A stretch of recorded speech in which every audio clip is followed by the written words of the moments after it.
mărește șpaca, ia foc când îmi conduc mașina pe admor. Vagabonții mă ajută să fac dintr-o piesă hit. Tot ei îl fac când am popii fericit. Trăim un stil de viață diferit, despre care la radio nu auzi nimic.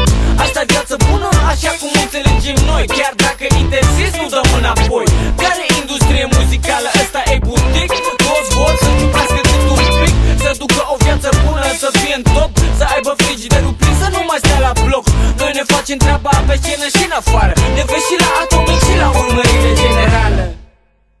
Am zis odată pe lună să ducem o viață bună. Suntem toți împreună când familia se adună. Am zis odată pe lună să ducem o viață bună. Suntem toți împreună când familia se adună.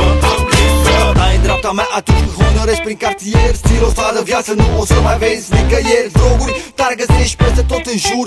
Aici și zăți nu-ți dă seama că de marfă sigur. Mami, știu că-ți place să privești, dar ce părere ai de o plimbare cu băieții răi de București? Și în brigada mea nu pot să spun că sunt băieți cu minți. Marfele fraierului tău îi scot din minți. Am tras ceva, am băut ceva.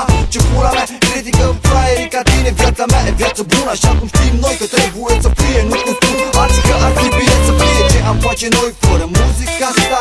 Fără vagabond, stradă, viață bună de acasă. Fără șampanie băută în cartier la volan. Fără viață bună trăită an de an.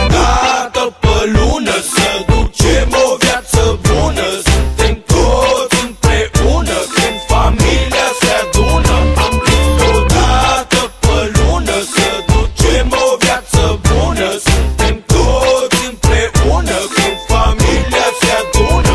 Am zis că am 5-7 ani de pe stradă. Scopul declarat e să facem bani grămadă, fără suferințe și jumătăți de măsură. Fără băieții care cântă cu chef de pulă. Ce am învățat pe stradă a fost de folos. Lumea showbiz-ului e un loc periculos. Stilul vagabonților din stradă în studio. Din studio e problemă la radio, pășind de melodii sună în difuzoare. Muzica de stradă ci că nu mai e la modă, frățioare. Producătorul sugerează o schimbare. Sișu și Buia nu sunt de vânzare. UFO nu la Vana, MFN, Ava